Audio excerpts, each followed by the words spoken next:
ಎಲ್ಲರೂ ಕ್ಷೇಮವೇ? ತಮ್ಮ ಆಶೀರ್ವಾದದಿಂದ ಎಲ್ಲರೂ ಕ್ಷೇಮವಾಗಿದ್ದೇವೆ. ತಾವು ಸರಸ್ವತಿಯ ಧ್ಯಾನದಲ್ಲಿದ್ರಿ, ನಾವು ಬಂದು ಅಡ್ಡಿಪಡಿಸಿದ್ವೋ ಏನೋ? ಸರಸ್ವತಿ ಹರಿಯುವ ನದಿಯಂತೆ, ತಡೆಯೊಡ್ಡಿದರೆ ಕ್ಷಣ ನಿಂತು ಮತ್ತೆ ಹರಿಯುತ್ತಾಳೆ. ಗುರುರಾಜಾಚಾರ್ಯರು ಹೇಗಿದ್ದಾರೆ? ಎಲ್ಲರೂ ಚೆನ್ನಾಗಿದ್ದೇವೆ. ವಿದ್ಯಾಪೀಠ ಸುಸ್ಥಿತಿಯಲ್ಲಿ ನಡೆಯುತ್ತಿದೆಯೇ? ಹೌದು, ತಾವು ಹೇಳಿದಂತೆ ಒಬ್ಬ ಗುರುಗಳನ್ನ ನೇಮಿಸಿ ಇವರು ಉಸ್ತುವಾರಿನ ನೋಡ್ಕೊಳ್ತಿದ್ದಾರೆ. ಪ್ರಾಣದೇವರ ಗುಡಿ ಪೂಜೆನ ನಿತ್ಯ ಇವರೇ ಮಾಡ್ತಿದ್ದಾರೆ. ಒಳ್ಳೆಯದು. ಪ್ರಾಣದೇವರು ಆಯುರಾರೋಗ್ಯಕಾರಕ. ಅವನ ಸೇವೆ ಮನೆ ಮತ್ತು ಮನಸ್ಸನ್ನು ಶುದ್ಧಗೊಳಿಸುತ್ತದೆ. ಹೌದು ಗುರುಗಳೇ. ನಮ್ಮ ಪೂರ್ವಾಶ್ರಮದ ವಿದ್ಯಾಗುರುಗಳು ಹೇಗಿದ್ದಾರೆ? ಅವರು ಬರಬಹುದಿತ್ತು. ಅವರಿಗೆ ಅರಮನೆಯಲ್ಲಿ ಬಿಡುವಿಲ್ಲದ ಕೆಲಸ. ತಮ್ಮನ್ನ ಬಹಳ ಕೇಳ್ದೆ ಅಂತ ಹೇಳು ಅಂತ ಹೇಳಿದ್ರು. ಇಂದು ನಾವೇನಾಗಿದ್ದೇವೋ ಅದೆಲ್ಲವೂ ಅವರ ಆಶೀರ್ವಾದ, ಮಾರ್ಗದರ್ಶನ ಎಂದು ತಿಳಿಸಿ. ಇನ್ನೊಂದು ವಿಷಯ, ನಾರಾಯಣ ನಮ್ಮನ್ನು ಬಹಳ ಸೂಕ್ಷ್ಮವಾಗಿ ಗಮನಿಸುತ್ತಿದ್ದಾನೆ. ಚೆನ್ನಾಗಿ ಕಲಿತಾ ಇದ್ದಾನೆ. ಹಾಗೆ ನಮ್ಮ ಗ್ರಂಥಗಳನ್ನು ಬಹಳ ಚಿಂತನೆ ಮಾಡುತ್ತಿದ್ದಾನೆ. ಟಿಪ್ಪಣಿಗಳನ್ನು ಜ್ಞಾನೀಕರಿಸುತ್ತಿದ್ದಾನೆ. ಅವನಿಗೆ ಸಾಹಿತ್ಯದಲ್ಲಿ ಬಹಳ ಆಸಕ್ತಿ ಇದೆ. ಆದರೆ ನಾನು ಆತನಿಗೆ ಹೇಳಿದ್ದೇನೆ, ಮೊದಲು ಚೆನ್ನಾಗಿ ಅಧ್ಯಯನವಾಗಲಿ, ಆನಂತರ ಅಧ್ಯಾಪನವಾಗಲಿ ಎಂದು. ಪಾಂಡಿತ್ಯವಿಲ್ಲದ ಅಭಿವ್ಯಕ್ತಿ ಅಪೂರ್ಣವಾಗಿರುತ್ತದೆ. ಅಧ್ಯಯನ ಮತ್ತು ಅನುಭವ ಬರವಣಿಗೆಯ ಮೂಲದ್ರವ್ಯ. ವೆಂಕಟನಾರಾಯಣ ಮತ್ತು ಲಕ್ಷ್ಮೀನಾರಾಯಣರು ಸಹ ಬಹಳ ಸೂಕ್ಷ್ಮವಾಗಿ ಅಧ್ಯಯನ ಮಾಡುತ್ತಿದ್ದಾರೆ. ಅದರಲ್ಲಿ ಲಕ್ಷ್ಮೀನಾರಾಯಣನ ಬಗ್ಗೆ ನನಗೆ ಸ್ವಲ್ಪ ಆತಂಕವಿತ್ತು. ಆದರೆ ಆತ ನಮ್ಮ ನಿರೀಕ್ಷೆಯನ್ನು ಮೀರಿ ಕಲಿಯುತ್ತಿದ್ದಾನೆ. ಸರಿ, ತಾವುಗಳು ಬಂದಿದ್ದು ನಮಗೆ ಬಹಳ ಸಂತೋಷವಾಯಿತು. ತೀರ್ಥ ಪ್ರಸಾದವನ್ನು ತೆಗೆದುಕೊಂಡು ಹೊರಡಿ. ಹಾಗೆ ಸ್ವಲ್ಪ ಹೊತ್ತು ಮಕ್ಕಳ ಜೊತೆ ಕಾಲ ಕಳೆಯಿರಿ. ತಮ್ಮ ಇಚ್ಛೆ ಗುರುಗಳೇ, ಬರ್ತೀವಿ.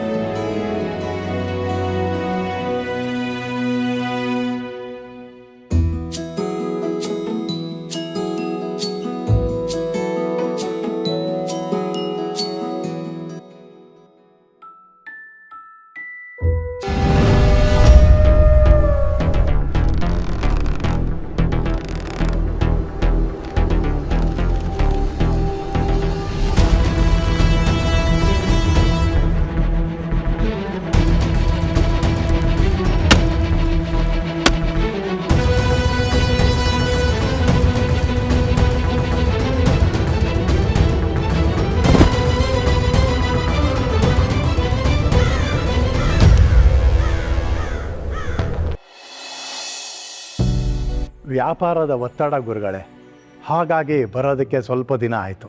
ಇರಲಿ ಆಚಾರ್ಯರೇ, ದುಡಿಮೆಯೇ ದೇವರು. ನೀವು ಕ್ಷೇಮವಲ್ಲವೇ? ತಮ್ಮ ದಯದಿಂದ ಎಲ್ಲರೂ ಕ್ಷೇಮ ಗುರುಗಳೇ. ಪ್ರಸಾದವನ್ನು ಸ್ವೀಕರಿಸಿ ಹೊರಡಿ. ಬನ್ನಿ ಬನ್ನಿ ಬನ್ನಿ, ಬರಬೇಕು. ಶ್ರೀಪಾದಾಚಾರ್ಯರಲ್ಲವೇ? ಎಷ್ಟು ದಿನವಾಯಿತು ನಿಮ್ಮನ್ನು ನೋಡಿ. ಆರೋಗ್ಯವಾಗಿದ್ದೀರಲ್ಲವೇ? ನಮಗೇನು ಗುರುಗಳೇ, ಆಯಸ್ಸು, ಆರೋಗ್ಯ, ಸಿರಿ, ಸಂಪತ್ತು ಎಲ್ಲವೂ ಸಮೃದ್ಧವಾಗಿದೆ. ಬಹಳ ಸಂತೋಷ. ಶ್ರೀಹರಿ ನಿಮ್ಮನ್ನು ಚೆನ್ನಾಗಿಟ್ಟಿರಲಿ. ಚೆನ್ನಾಗಿಟ್ಟಿದ್ದಕ್ಕೆ ಅಲ್ಲವೇ ನಮ್ಮ ತಂದೆ ತಾತನವರ ಕಾಲದಿಂದಲೂ ಮಠಕ್ಕೆ ಕೈತುಂಬ ನೀಡ್ತಾ ಇರೋದು. ಇಂದೂ ಸಹ 100 ಮೂಟೆ ದಿನಸಿ, ಎಷ್ಟು ಹೇಳಿ, 100 ಮೂಟೆ ದಿನಸೆ ಕಾಣಿಕೆಯಾಗಿ ಕೊಡ್ತಾ ಇದ್ದೇನೆ. ಹೌದು ಗುರುಗಳೇ, ಇವರು ನಮಗೆ ಸೋದರ ಮಾವನೇ ಆಗಬೇಕು. ಆ ಗರ್ಭ ಶ್ರೀಮಂತರು. ದಾನ ಧರ್ಮದಲ್ಲಂತೂ ಎತ್ತಿದ ಕೈ. ನಮ್ಮ ಮಠಕ್ಕೆ ಇವರು ನೀಡಿರೋ ದಾನಾದಿಗಳಿಂದ ಸ್ವತಃ ಇವರೇ ಒಂದು ಮಠ ಸ್ಥಾಪನೆ ಮಾಡ್ಬೋದಾಗಿತ್ತು. ಮತ್ತ್ಯಾಕೆ ಸ್ಥಾಪಿಸಿಲ್ಲ? ಅದು ಅದು ಮಠವೆಂದರೆ ಅದು ವ್ಯಾಪಾರ ಕೇಂದ್ರವಲ್ಲ, ಒಂದು ಪರಂಪರೆ. ಅನ್ನ, ಅಕ್ಷರ, ಜ್ಞಾನ, ಧರ್ಮ, ಭಕ್ತಿಯ ಸಮ್ಮಿಲನ. ಸಮಾಜದ ತಪ್ಪು ಒಪ್ಪುಗಳನ್ನು ತಿದ್ದಿ ನ್ಯಾಯ ಮಾರ್ಗದಲ್ಲಿ ನಡೆಸುವ ಗುರುಸ್ಥಾನ. ಉಳ್ಳವರೆಲ್ಲ ತೆರೆದು ಕೂಡುವ ಲಾಭ ನಷ್ಟದ ಅಂಗಡಿಯಲ್ಲ ಮಠ. ಗುರುಗಳೇ, ಇಂದು ತಮ್ಮಲ್ಲಿ ನನ್ನದೊಂದು ಕೋರಿಕೆ ಇದೆ. ಹೇಳಿ ಆಚಾರ್ಯರೇ. ನಾನು ತಂದಿರುವ ದವಸ ಧಾನ್ಯಗಳಿಂದ ಇಂದು ಮಠದಲ್ಲಿ ಅನ್ನ ಸಂತರ್ಪಣೆ ಆಗಬೇಕು. ಪ್ರತಿಯೊಂದು ಅಕ್ಕಿ ಕಾಳಿನ ಮೇಲೂ ತಿನ್ನುವವರ ಹೆಸರಿರುತ್ತದೆ ಎಂದು ಹಿರಿಯರು ಹೇಳುತ್ತಾರೆ. ಯಾರ ಅನ್ನದ ಋಣ ಎಲ್ಲಿದೆಯೋ ಯಾರಿಗೆ ಗೊತ್ತು? ಋಣವಿದ್ದರೆ ಎಲ್ಲವೂ ಆದೀತು.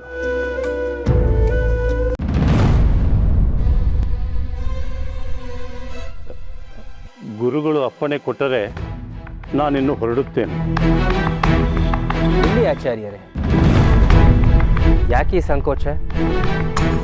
ನಮಗೆ ಕೊಡಲೆಂದು ಆ ಗಂಟಿನಲ್ಲಿ ಏನೋ ತಂದಿದ್ದೀರಿ, ಕೊಡಬಾರದೆ? ಅದು ಇರಲಿ, ಸಂಕೋಚ ಪಡದೆ ಹೇಳಿ. ಗುರುಗಳೇ, ನಾನು ತುಂಬ ಕಷ್ಟದಲ್ಲಿದ್ದೆ.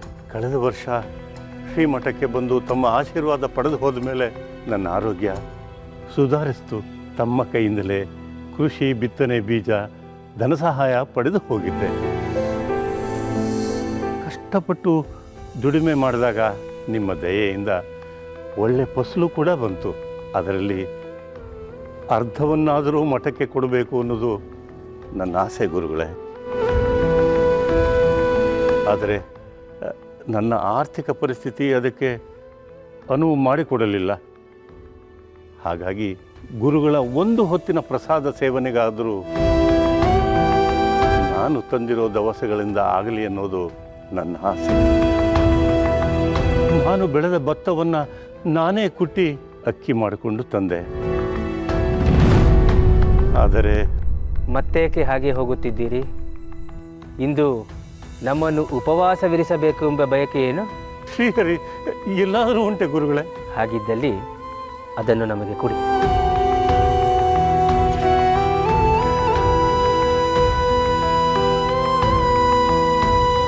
ಆಚಾರ್ಯರೇ, ಒಂದು ಹರಿವಾಣವನ್ನು ತನ್ನಿ.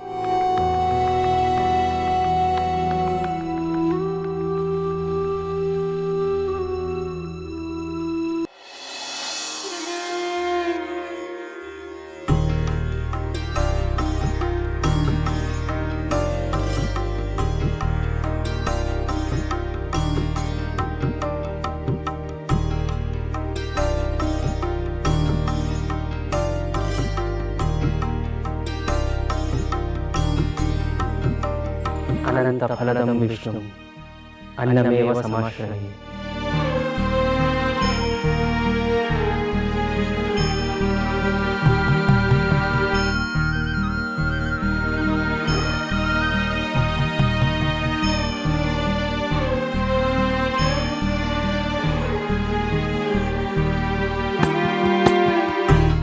ಹರೇ ಕೃಷ್ಣ.